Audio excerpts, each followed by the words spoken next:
no podemos estar ajenos a lo que está sucediendo. Definitivamente hay lucha. En mucho pueblo de Dios este tiempo ha causado un desánimo, ha causado tristeza, tal vez en algunos.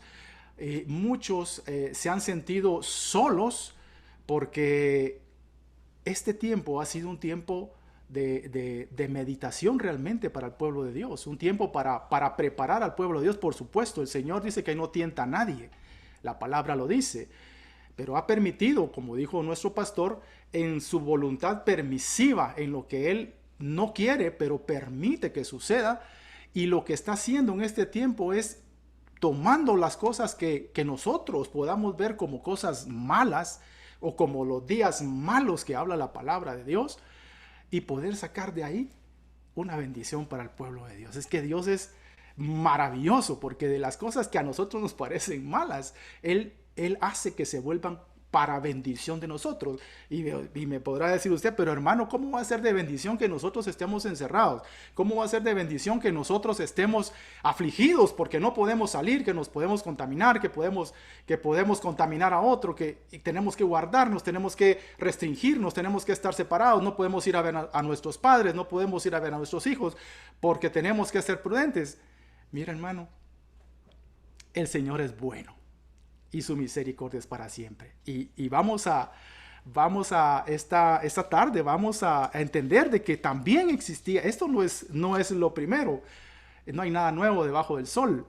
El pueblo de Dios que habla la palabra también pasó pruebas, también pasó aflicciones, también pasó luchas, también pasó tormentas. Dice la Biblia que nosotros tendremos aflicción en este mundo, pero que nos recordemos que nuestro Señor ha vencido al mundo. Aleluya. Y eso es lo que nos tiene que llenar de fe, nos tiene que llenar de esperanza y nos tiene que dar una alegría en nuestro corazón. Fíjese que nosotros en este tiempo estamos, y es bueno, estamos orando, estamos pidiéndole al Señor que nos guarde de esta pandemia, de este virus que está desatado. Oramos para que el Señor nos cuide y que no nos contaminemos. Y lo orábamos hace un poco, ahorita en el tiempo de intercesión se oraba por eso. Y mire, es correcto. O sea, yo apoyo eso, de que oremos por eso. Pero fíjese que cuando ha venido la prueba al pueblo de Dios, hay un ejemplo tan hermoso, y yo lo que quiero es que agreguemos esta parte a lo que estamos pidiendo en oración al Padre. Fíjese que cuando vino la prueba sobre el apóstol Pedro, cuando allá en Lucas capítulo 22 y versículo 31 habla la palabra, y dice que Satanás había pedido a Pedro para zarandearlo. Dice la Biblia que lo había solicitado porque lo iba a someter a una prueba, lo que hablaba el pastor. O sea, Dios no mete a nadie, Dios no prueba a nadie, no tienta a nadie. Pero el enemigo es un instrumento para que Dios obre conforme a su propósito, porque Él es soberano y todo está bajo su soberanía, aún el diablo. Y dice la palabra que el diablo vino y le dijo, y Jesús le dijo a Pedro, le dice, Pedro, el Satanás te ha pedido para zarandearte. Satanás te ha pedido para meterte a una prueba. Satanás te ha pedido para tentarte.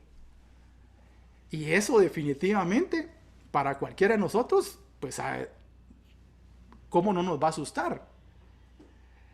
Y sabe lo que oró nuestro Señor Jesucristo, porque Él pudo haber dicho, no permitas que suceda esta prueba para Pedro. No permitas que Pedro sea sometido a esta zaranda. Él pudo haber orado eso. ¿Y sabe cómo oró? Pero Pedro le dice, yo he orado al Padre para que tu fe no decaiga, para que te mantengas firme, para que no te achicopales, Pedro, para que tu fe sea fortalecida, porque al final, mire la prueba, porque dice que lo negó 3 veces al Señor. ¿Ya? Cuando el gallo cantó, dice que lo negó 2 veces, cantó el gallo, y Pedro lo negó 3 veces. ¿Y qué resultó de esa prueba de la que Pedro fue sometido? Resultó un apóstol Pedro que usted ya ha escuchado, los milagros, las maravillas, las obras maravillosas que el Señor hizo a través de su vida. Entonces, a lo que ya estamos orando por este tiempo complicado y que el Señor habla en su palabra que Él prueba al justo. ¿Ya? Cuando el Señor habla en sus palabras en Isaías 41:10 que dice, no te desampararé, ni te dejaré, porque yo soy Jehová tu Dios que te da fuerza. Eso fue lo que le dijo a Pedro. Yo he orado por ti para que tu fe no mengüe. Entonces, agreguemos a esa oración que ya estamos haciendo.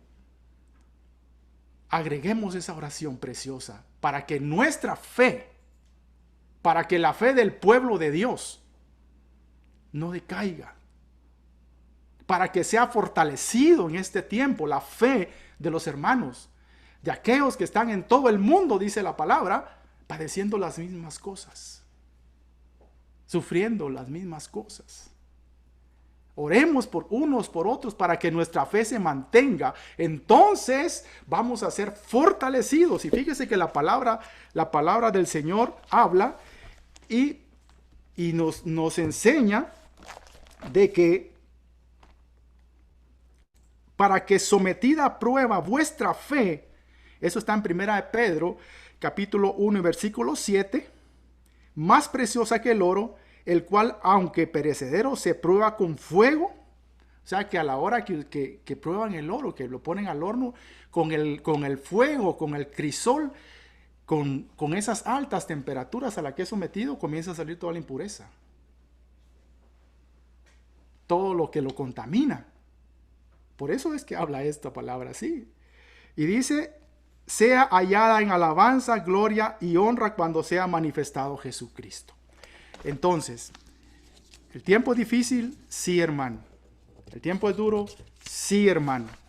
Pero tenemos una esperanza, porque tu palabra, Señor, dice en la segunda carta de Pedro, capítulo 2 y versículo 9, que todo esto demuestra que el Señor sabe librar de la prueba a los que viven como Dios quiere. Aleluya. Entonces, ¿de qué vamos a hablar hoy? Vamos a hablar de lo que el pueblo de Dios, según nos relata la primera carta del apóstol Pedro, estaba pasando. Estaba pasando aflicción, estaba pasando angustia, estaba pasando persecución, muchas cosas similares a lo que nosotros estamos viviendo en este tiempo. Y a mí me asombra la similitud de los hechos que dice la palabra de Dios y la similitud de los hechos que con lo que nosotros estamos viviendo en nuestro tiempo. O sea que la palabra de Dios no pasa de moda, hermano. Es el libro más vendido de todos los tiempos y la palabra de Dios es viva y es eficaz. Amén. Entonces, yo les quiero leer solo un poquito del contexto de lo que estaba pasando el pueblo de Dios previo a esta instrucción que Pedro, inspirado por el Espíritu Santo, le da al pueblo de Dios. Porque esta carta es para los cristianos, para el pueblo de Dios. Esta carta no es para todos, es para el pueblo de Dios. Entonces, dice la Biblia, vamos a leer el capítulo 1, versículo 1 de la primera carta del apóstol Pedro, para que podamos tener un contexto de lo que estaba pasando el pueblo de Dios. Amén.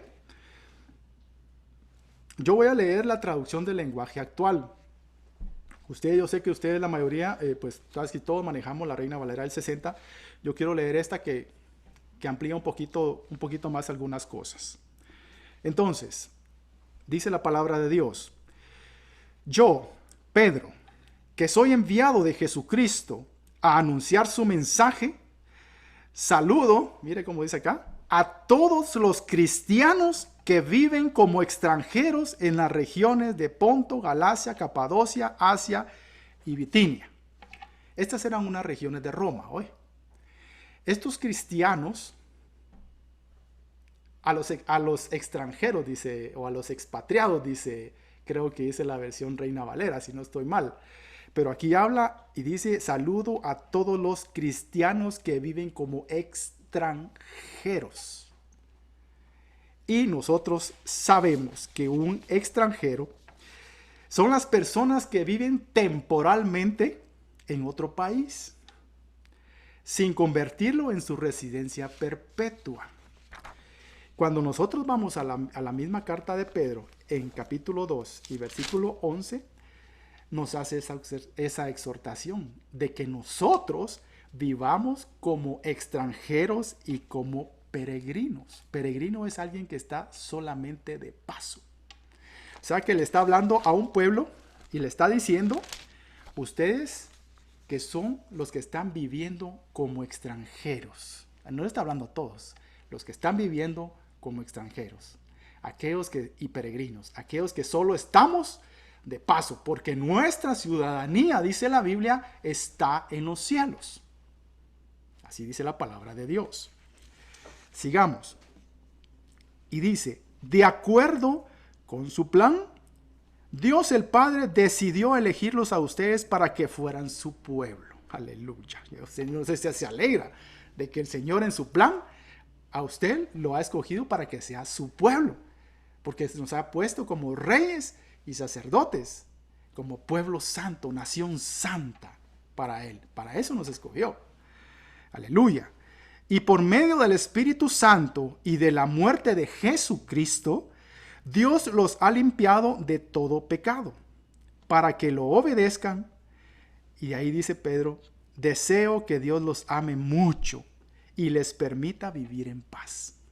Ese es el saludo del apóstol Pedro a los que viven como extranjeros. O sea, si nosotros no estamos yéndonos tras la corriente de este mundo, si nosotros no estamos siendo influenciados por lo que el mundo dice, si nosotros no estamos siguiendo las instrucciones, las seducciones, la tentación de nuestros ojos, la codicia de nuestros ojos, la codicia de nuestra carne, entonces nosotros estamos viviendo como extranjeros.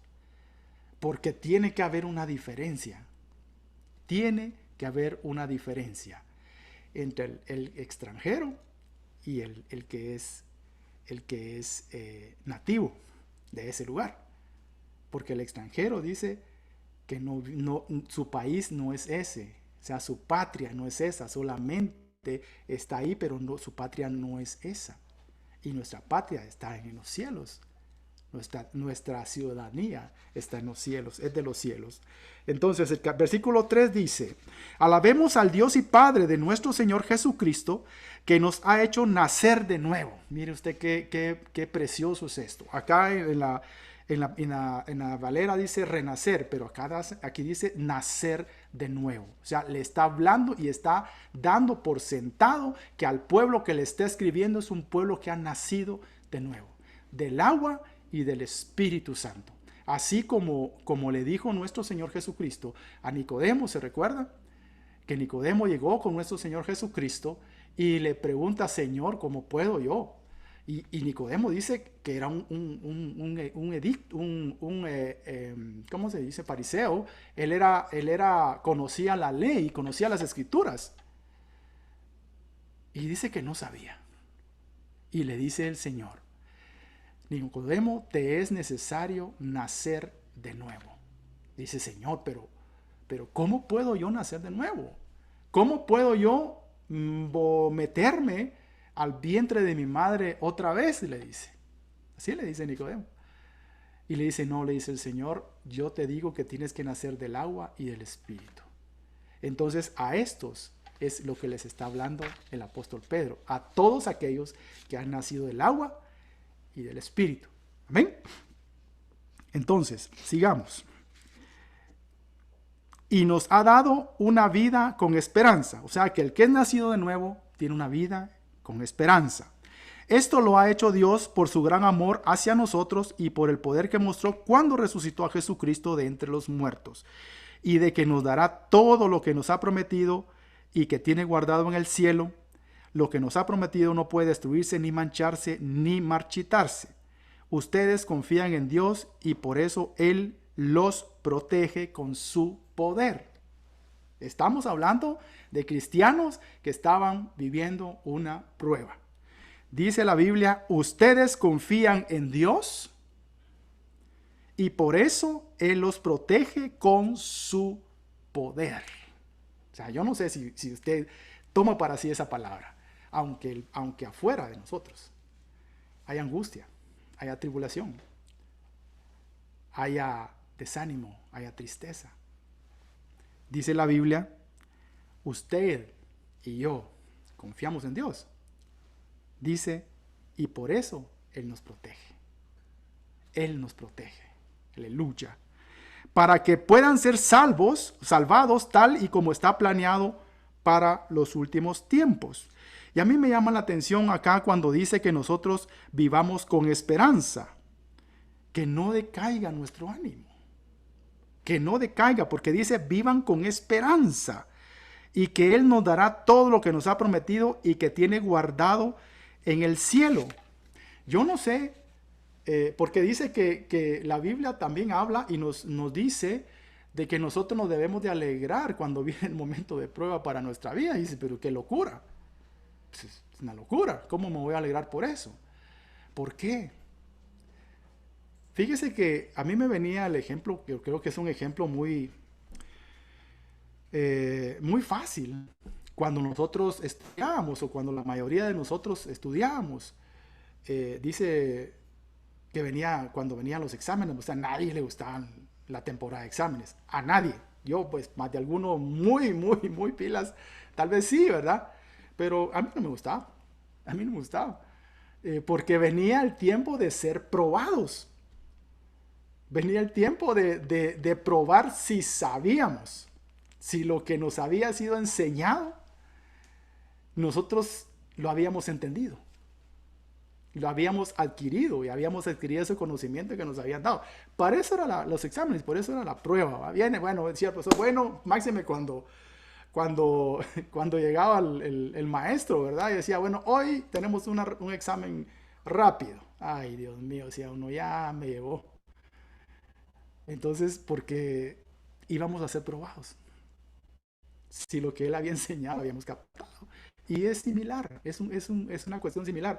Y sabe lo que pasaba cuando nosotros en lo secular aprobábamos las pruebas. Éramos ascendidos de grado.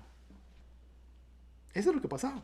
Usted se hacía las pruebas de primer grado y no se quedaba ganaba las pruebas, pasaba las pruebas y al otro año le tocaba primer grado otra vez, ¿no? Lo pasaban a segundo grado. Y en segundo le hacían otras pruebas y usted pasaba a tercero. Y el tercero y así sucesivamente hasta que llegó, pues no sé cada uno hasta qué parte de su estudio llegó, pero no nos quedamos en el mismo grado. Entonces, eso es el motivo de la prueba. De que nuestra fe, dice, sea probada como el oro para que cuando esa fe salga aprobada, entonces recibamos alabanza, dice. Así dice, mire, pues leamos el 6. Dice, para que sometida a prueba vuestra fe, versículo 7 del capítulo 1 de Primera de Pedro, dice, para que sometida a prueba vuestra fe, mucho más preciosa que el oro, el cual, aunque perecedero, se prueba con fuego, sea hallada en alabanza, gloria y honra cuando sea manifestado Jesucristo. ¿Ya lo vio? O sea que, aunque estamos ahorita pasando este tiempo, es para que nosotros seamos llevados a otro nivel en nuestra fe. Amén. Entonces, sigamos leyendo. Dice versículo 6. Por eso, aun cuando por algún tiempo tengan que pasar muchos problemas y dificultades, mire cómo dice esta versión, alégrense. Versículo 7. La confianza que ustedes tienen en Dios es como el oro. Así como la calidad del oro se pone a prueba con el fuego, la confianza que ustedes tienen en Dios se pone a prueba con los problemas. Mire pues. Si ustedes pasan la prueba, se da de cuenta que esta carta fue escrita hace cuánto tiempo, hermano. 2000 años. Y fue escrita y nosotros, yo cuando la leía, digo, Dios santo, pero si es lo que nosotros estamos ahorita pasando. O sea, es una carta de cuidado del Señor para su vida y para mi vida, para su pueblo santo, para aquellos que no se contaminan con el mundo, para aquellos que viven como peregrinos, para aquellos que viven como extranjeros en este mundo. A mí me sorprende esto, yo me gozo con esto, no sé si usted también se goza juntamente conmigo, pero a mí me bendice mucho. Dice, poner la confianza que ustedes tienen en Dios se pone a prueba con los problemas. Si ustedes pasan la prueba, su confianza será más valiosa que el oro, pues el oro se puede destruir. Así, cuando Jesucristo aparezca, hablará bien, oiga bien, hablará bien de la confianza que ustedes tienen en Dios, porque una confianza que ha pasado por tantas pruebas, hermano, merece ser alabada, dice esta versión. Entonces, ¿qué va a pasar ahí? Va a decir, Padre, mira a mis hermanos, porque la Biblia dice que nosotros somos hermanos de Jesucristo. Todo aquel que hace la voluntad de mi Padre, ese es mi hermano y mi madre, dice la Biblia. Usted es hermano de nuestro Señor, somos hermanos de Él. Él es nuestro hermano mayor. Entonces, yo solo voy a pensarlo hoy. Yo me imagino que Él le dice al Padre, Padre, mira a mis hermanos. Mira cómo se han portado de bien. Mira cómo han resistido de bien y no han dejado de confiar en ti. Aunque vino ese virus, aunque vino esta prueba. Muchas veces por la irresponsabilidad tal vez de otras personas o del mundo. Y apareció esto, pero ellos no han dudado. Ellos siguen confiando en ti, Padre. Entonces, cuando nosotros lleguemos delante de Él, vamos a decir, buen siervo fiel. Eso le va a decir. ¿Me entiende? Porque dice que su fe va a ser alabada. O sea, la confianza que usted ha tenido, que no ha dejado de tener, aunque a veces, mire hermano, aunque a veces tambaleamos. Yo no le digo que nosotros nos mantenemos en una línea en la cual nosotros no hay momentos en que nosotros decaemos, en que nuestra fe decae. Es normal, hermano. Es normal porque nosotros estamos luchando contra esto, tacuche, no que el tacuche que todos llevamos, que se llama carne. Y eso se opone al espíritu, se opone al hombre espiritual. El hombre carnal no está muerto, está sometido por el poder del Espíritu Santo.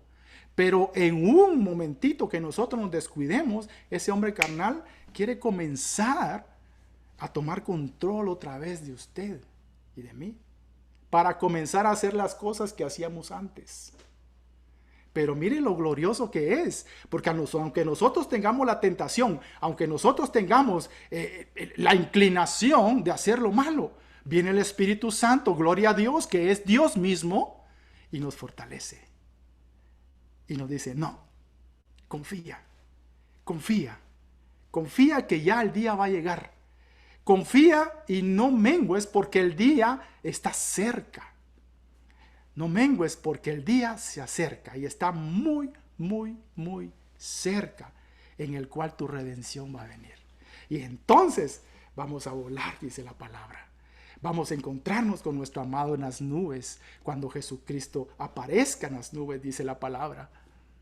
Y va a llamarse a los que murieron en Él, que murieron creyendo en Él. Los muertos en Cristo resucitarán los primeros. Y los que estemos vivos, seremos transformados en un abrir y cerrar de ojos. Y seremos llevados juntamente hacia las nubes. Y de allí nos iremos para siempre. Entonces, no debemos de menguar. No debemos de menguar en esa esperanza que tenemos. Fíjese que yo no sé si a usted le han dado regalos alguna vez, me imagino que sí. Su esposa, su papá, sus hijos, sus yernos, sus nueras, sus primos. Más de alguna vez nosotros hemos recibido regalos. Y fíjese que yo creo que no hay cosa tan difícil cuando uno le dice a alguien, fíjate que ya entre 3 meses es tu cumpleaños. Y ya te compré tu regalo. Pero te lo voy a dar hasta que sea el día. el día de tu cumpleaños. Si usted quiere saber el día de nuestro cumpleaños, pues con mucho gusto te lo podemos decir. ¿Qué pasa en nuestro corazón todo ese tiempo? Estamos con aquella desesperación de que no se llega el día en que yo voy a abrir ese regalo. Pues eso es lo que sucede. En muchos de nosotros somos muy desesperados, somos muy curiosos, no nos aguantamos las ganas. Y muchos tal vez decimos, pero dámelo de una vez, hombre. ¿Para qué esperar 3 meses? ¿Y para qué le dijo? Que le diga, ay Dios, esos 3 meses son de sufrimiento para la pobre persona que le ofreció el regalo. ¿Y por qué no me lo das de una vez? Pero si es lo mismo, que me lo des hoy y que me lo des. Y fíjese que esa es la esperanza que nosotros debemos de tener. Ese es un ejemplo de la promesa que dice la Biblia que nosotros tenemos, de la herencia que nosotros tenemos en los cielos. Porque Jesús dijo, donde yo estoy, ustedes estarán. Yo me voy a prepararles una morada para que donde yo esté, estén ustedes también. Esa es una promesa. Entonces debemos estar como comiendo ansias. ¿Entiende? De que el tiempo llegue para recibir ese regalo, que es la vida eterna con Él. Y ese tiempo de estar con esas ansias, con esa alegría, porque sabemos que hay un regalo, hay una recompensa para el pueblo de Dios, para todos aquellos que decidieron, primeramente, rendir su vida a Jesucristo. Y como consecuencia de que su vida está rendida a Jesucristo, viene un apartarme. Es un vivir en santidad. Y como consecuencia de vivir en santidad, yo le digo no a todas las tentaciones que vienen a mi vida.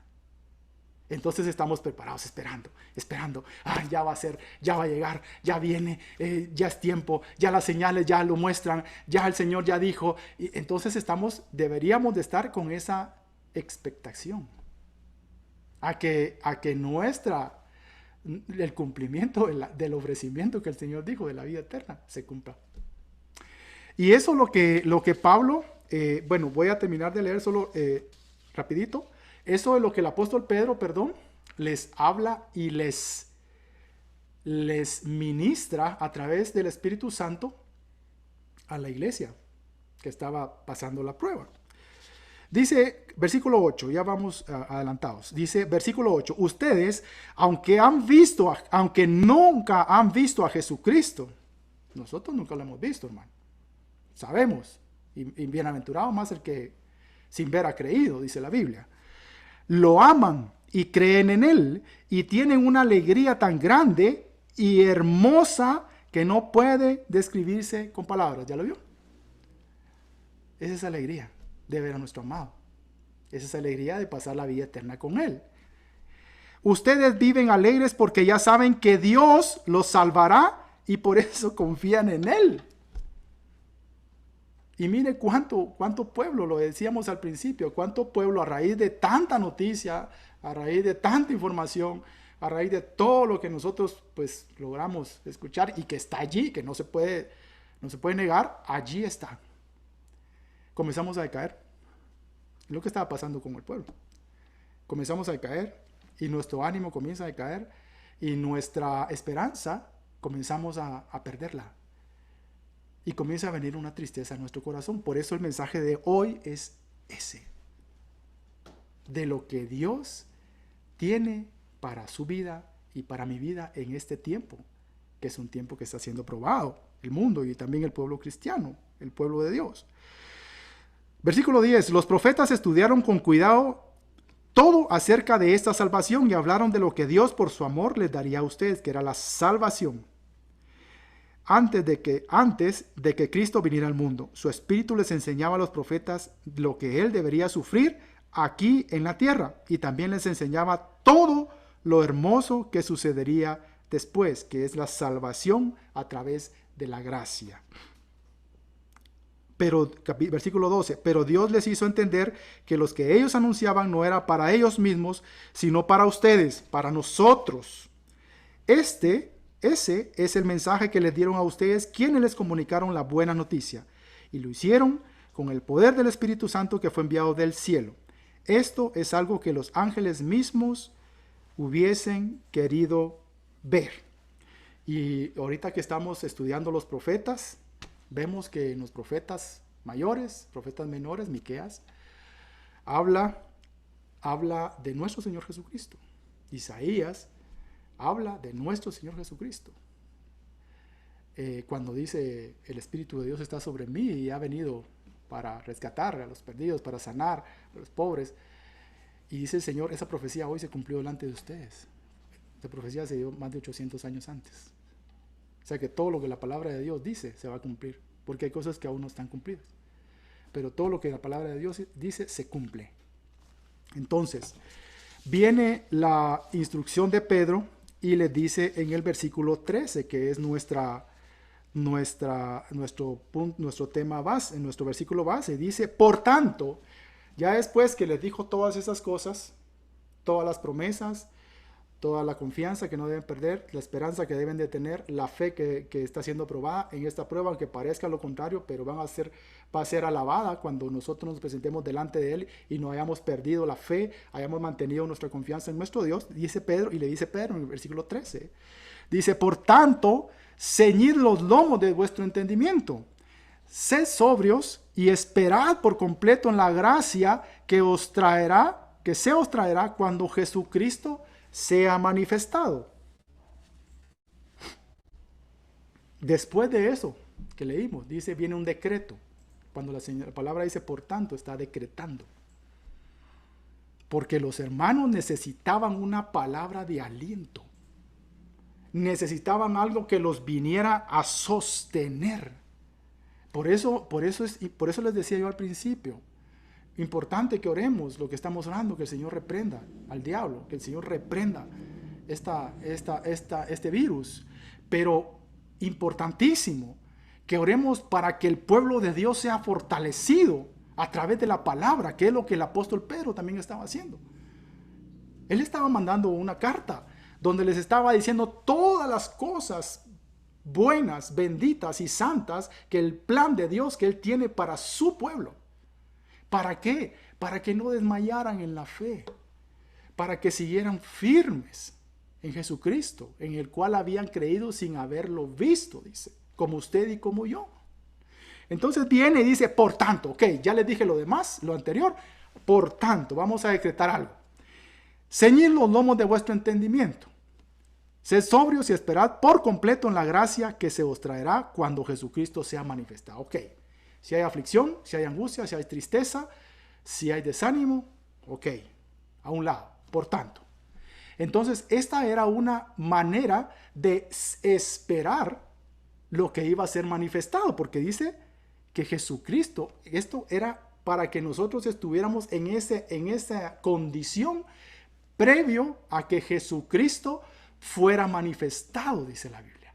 Y estamos esperando eso, que Jesucristo se manifieste, ¿ya? Que venga el Señor y aparezca en las nubes. Eso es lo que estamos esperando. Entonces, hay tres cosas acá que le dice Pedro al pueblo de Dios. Y le dice, primero, ceñid los lomos de vuestro entendimiento. Número 2, sed sobrios. Número 3, esperad. Son tres actitudes, tres acciones, tres maneras de estar en este tiempo previo a que el Señor sea manifestado. Amén. Entonces, pero ¿qué son esas cosas? ¿Y cómo puedo lograrlo? Porque dice ceñid los lomos de vuestro entendimiento. Pero yo quiero explicar qué es ceñir. Primeramente, ceñir los lomos, literalmente, era ceñirse las vestiduras. Ustedes saben que ellos no usaban pantalones, ¿verdad? Sino que usaban túnicas. Entonces, a la hora de que ellos querían ejecutar una acción inmediata, o correr, o estar listos para la acción, entonces ellos recogían, dice las vestiduras más largas o las más bajas, las recogían y se las amarraban aquí en la cintura, para que pudieran estar listos para la acción, estar listos para correr incluso. Dice hay un ejemplo precioso en la palabra de Dios. Está en el primer libro de Reyes, capítulo 18, versículo 46. Y habla cuando Elías es un profeta Elías, él oró, dice, para que la lluvia cesara por 3 años, poco más. Pero después viene el tiempo y ora nuevamente para que la lluvia regrese. Y él está orando al Señor para que mande la lluvia nuevamente. Y, y dice que manda a su siervo a que mire, ¿verdad? Así a la orilla del mar. Dice, se ponía el siervo, dice, a ver si habían algunas nubes, porque un cielo así despejado, y dice, ¿y cuándo va a llover? Entonces dice, no, le dice, no, fíjate que no hay nada. Anda otra vez, 7 veces fue. Y cuando le dice, hay una nube que se ve pequeña, le dice, pero lo que me parece precioso es como el palmo de una mano. Así dice la Biblia, como la palma de una mano se ve la nube. 5. Y cuando dijo eso, pues dice que vino y se puso negro, pues de tormenta, de nubes de lluvia, y comenzó la tormenta. Entonces dice que Elías se agarró las vestiduras y se las amarró a la cintura, se ciñó los lomos, dice, porque tenía que salir corriendo por la gran tormenta que venía. Y dice que Acab, el rey, dice que andaba en su carruaje, y dice que Elías lo alcanzó. Imagínese usted que Usain Bolt ni que nada, Elías lo alcanzó y lo dejó. Entonces, ceñirse las vestiduras es eso, es prepararse para una acción, prepararse para algo que viene rápido. Entonces, cuando nosotros leemos, también habla en Lucas capítulo 2 y versículo 35, lo que es ceñir las vestiduras, ceñir los lomos, perdón. Dice la versión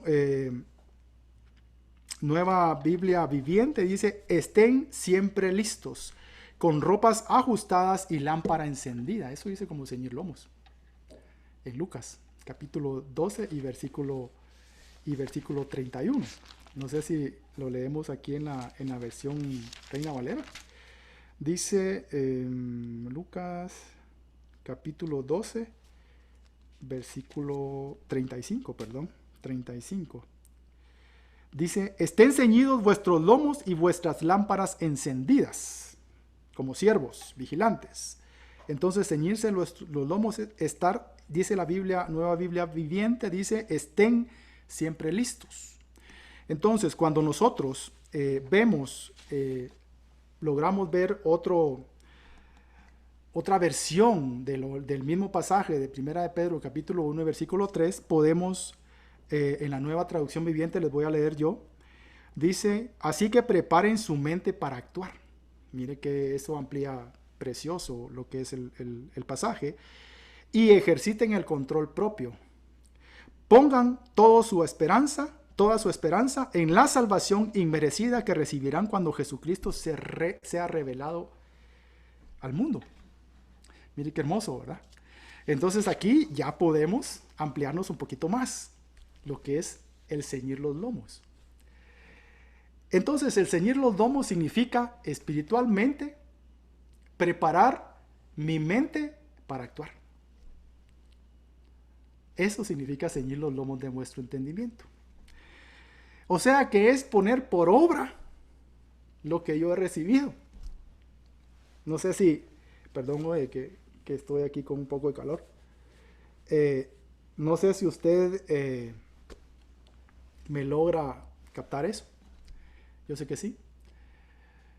Es poner por obra todo aquello que nosotros hemos aprendido, hermano. Mire cuánto, Dios mío, tengo 20 minutos, digo yo, me da un tiempito. Es poner por obra todo el conocimiento que nos ha dado. Y mire, nosotros hemos adquirido, bendito sea el Señor, un montón de conocimiento a través del tiempo, a través del estudio, a través de las enseñanzas, a través de los seminarios, a través de intercesión, a través de las prédicas.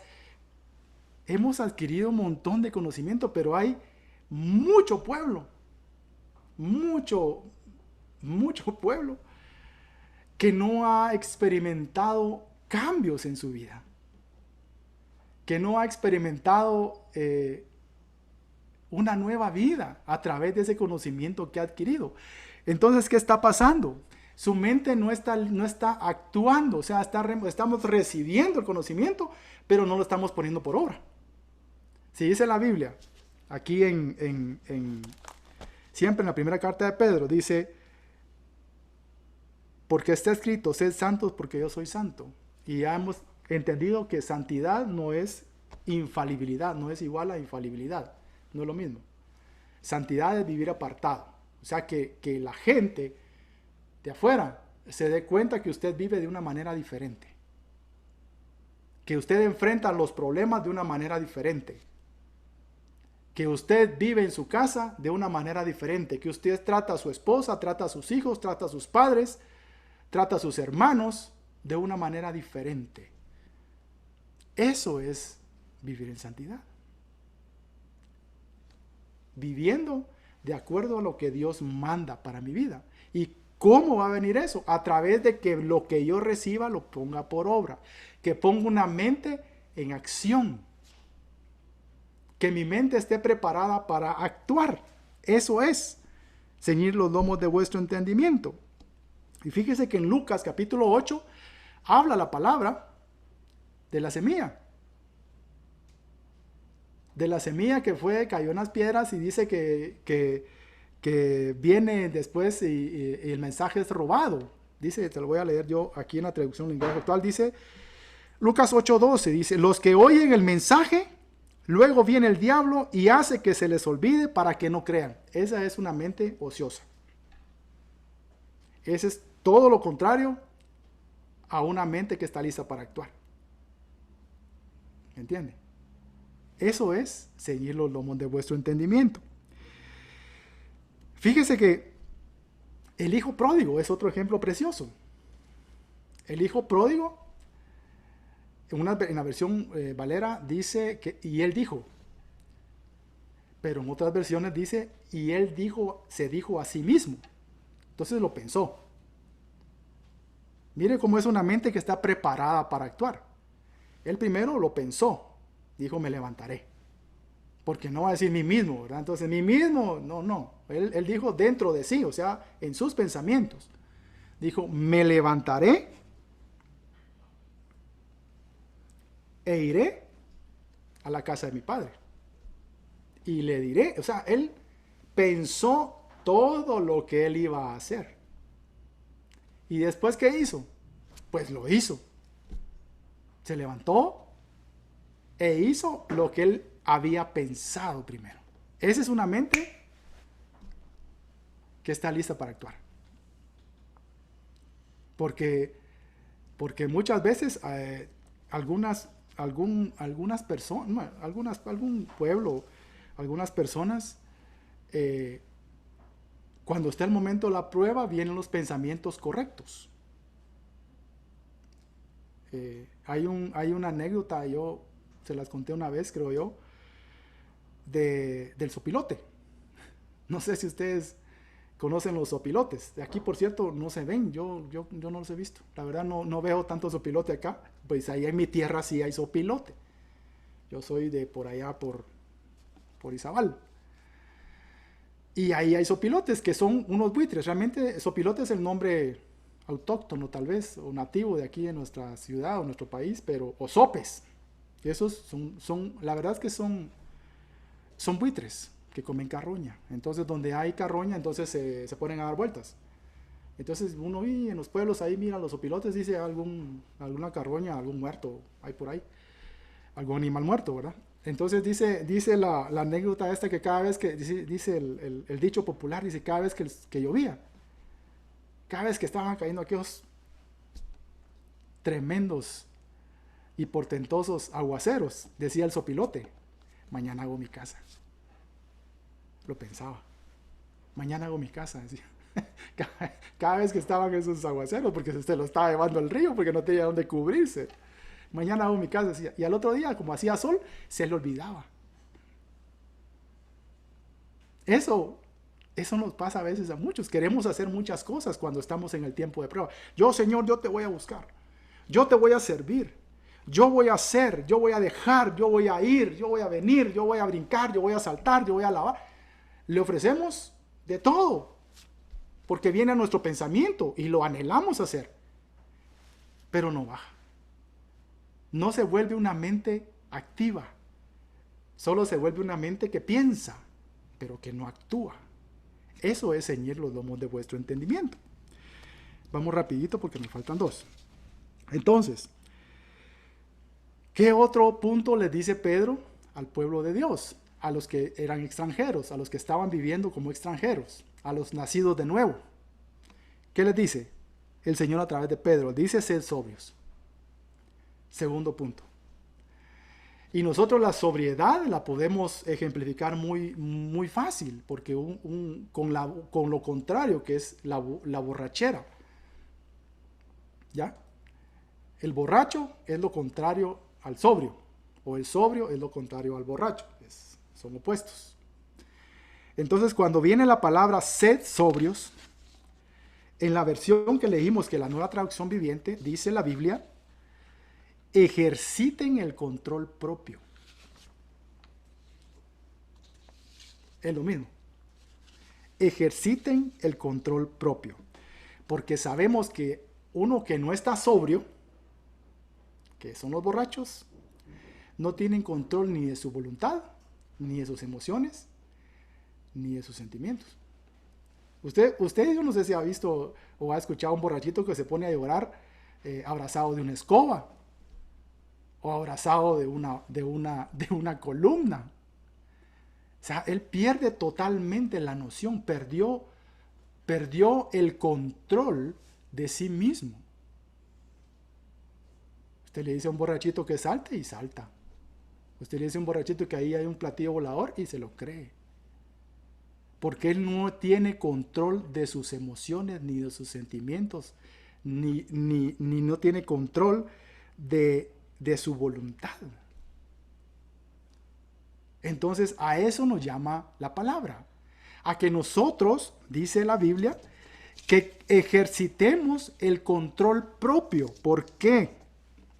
Porque la Biblia dice que todas las cosas me son lícitas. Todas las cosas me son lícitas. Dice primera carta de Corintios, capítulo 6 y versículo 12, en la Nueva Versión Internacional, dice: todo me es permitido, o todo me es lícito, pero no todo es para mi bien. Todo me está permitido, pero no dejaré que nada me domine, ¿me entiende? Cuando algo lo domina a uno ya está ebrio. Por eso dice: ejerciten el control propio. ¿Para qué ejercitar? Para que se vuelva fuerte esa cualidad en nosotros. Porque si usted va al gimnasio y se va a ejercitar, pues le van a crecer los músculos, pues. Se va a poner fuerte. Se va a poner así, bien cuadrado. Cuando usted se ejercita. Entonces, cuando dice ejerciten el control propio, es todos los días. Porque un atleta que se ejercita y se vuelve fuerte cuando es todos los días, no cuando entrena una vez al mes, ni cuando entrena una vez cada 6 meses. Todos los días tenemos que estar ejercitando el dominio propio. Porque la Biblia dice que nosotros, cuando nos hacemos esclavos de algo, eso nos domina. Cuando nos dice en la segunda carta de Pedro, capítulo 2, versículo 19, en la versión Dios habla hoy, dice: me hago esclavo de aquello que me domina. O sea que pierdo el control de mi voluntad y se lo doy a otro. Eso es ser sobrio, estar sobrio. No darle el control de mis emociones, de mis sentimientos, de mi voluntad a la carne. Para que eso me seduzca y me lleve a vivir otra vez de donde el Señor me sacó, de donde Dios me rescató, de donde Dios extendió su mano. Dice la palabra que Él nos rescató del lodo cenagoso, y hablar del lodo cenagoso es otro tema, pero no es tan puro lodo que se diga, ¿me entiende? Del lugar de donde nosotros estábamos. ¿Dónde estaba el hijo pródigo? Digamos que era lodo cenagoso porque estaba donde estaban los cerdos, pero ahí no solo había lodo, hermano. Ahí había todo lo que los cerdos echaban. ¿Ya? De ahí nos sacó el Señor a nosotros. Entonces, cuando nosotros vemos en el versículo 14, siempre en primera de Pedro, solo que el siguiente versículo leemos: como hijos obedientes, no os conforméis a los deseos que antes teníais estando en vuestra ignorancia, cuando no conocíamos del Señor, cuando nosotros éramos ignorantes, cuando no había venido la luz de Jesucristo a nuestra vida. ¿Qué pasa ahí? Sino, como aquel que os llamó es santo, sed también vosotros santos en toda vuestra manera de vivir. Eso es ser sobrio. Eso es ya no regresar a hacer las cosas que antes hacía, porque fui aturdecido, o fui cegado, o fui, qué sé yo, mi pensamiento, mi conocimiento fue cerrado y comienzo a practicar las mismas obras que hacía antes. Eso es sobrio. Por eso dice, ejerciten el control propio. Fíjese que cada vez que se habla de borrachera en la palabra, habla de Noé, que se embriagó. O sea, Noé perdió el control. Una de las versiones dice que él se quedó tirado a media tienda desnudo. Eso dicen unas versiones. Otras dicen que estuvo recostado desnudo, no. Otras dicen que él se quedó tirado en medio de su tienda desnudo, o sea que ya no le dio ni siquiera para llegar a donde quería, pues. Eso es estar ebrio. ¿Y qué fue lo que pasó ahí? Vino su hijo, Cam lo vio y el hijo recibió la maldición por haber visto su desnudez. ¿Qué habla más de embriaguez? Cuando las hijas de Lot embriagan a su padre para que se puedan meter con él y tener una descendencia a través de él. ¿Ya? Perdió, él perdió porque dice que él no se dio cuenta, porque lo embriagaron, lo emborracharon, él perdió todas las facultades que tenía, perdió su voluntad, perdió las emociones, los sentimientos, perdió todo, porque tenía que ser de esa manera que él no pudiera tener control de sí mismo para que sucediera eso, para que las hijas pudieran completar el plan que habían hecho para poder tener descendencia, que era pecado. Y por último, dice esperar. Esperar. Creo que esta de la tercera cosa que nos habla Pedro, creo que es una de las cosas tal vez un poco más complicadas para nosotros como pueblo. A veces no somos muy pacientes. Nosotros las cosas las queremos instantáneas muchas veces, queremos orar por sanidad muchas veces y queremos que la gente se sane inmediatamente, o que el Señor la sane. Tenemos las promesas que el Señor ha hecho para cada uno de nosotros. Yo no sé si usted ha tomado las promesas, pero las promesas preciosas que el Señor tiene en su palabra son para nosotros, como pueblo lo leímos, pero queremos que sean ya. Como le puse el ejemplo del regalo, cuando uno lo quieren agasajar y que falta todavía tiempo. Nosotros queremos las cosas ya. No queremos esperar. Y mire que la palabra de Dios habla de estos 500 discípulos, porque al final eran seguidores de Jesucristo, que habla la Biblia, cuando Jesucristo está en el monte ya para partir, para ser llevado, ascendido a los cielos, dice, habían 500 personas. Y habla la palabra porque había venido una promesa que iba a venir, dice que iba a venir el Espíritu Santo, porque Dios mismo, Jesucristo lo dijo, yo me voy, pero en mi lugar viene el Espíritu Santo, el otro Paracleto, el Consolador, Él los guiará a toda la verdad. Esperen la promesa, era una promesa que tenían que esperar. Habían 500 personas viendo cuando el Señor mismo fue ascendido a los cielos, hermano. Vieron a los ángeles también, porque los ángeles dijeron a este mismo que ven subir a los cielos, a ese mismo verán cuando venga nuevamente a esta tierra. Vieron a los ángeles, pero no tuvieron paciencia para la promesa que les había sido entregada, que iba a venir el Espíritu Santo, el cual los llenaría de poder. Y fueron 120 los que perseveraron. 120 personas de los 500 que eran seguidores de Cristo. 120 perseveraron nada más y se fueron a esperar, dice que al lugar alto, donde esperaron, y ahí se manifestó el Espíritu Santo y fueron llenos del Espíritu Santo, porque ellos esperaron y fueron pacientes. Fíjese que la palabra paciencia se puede definir como saber esperar. Así se puede definir como la palabra paciencia. Y esperar es creer que algo ha de suceder. Eso es lo que tenemos que hacer.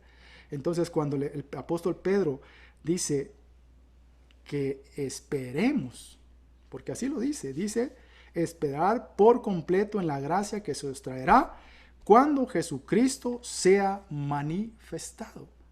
Eso les está diciendo, recordemos que les está hablando a un pueblo, a cristianos, que esa carta para hoy está vigente, hermano.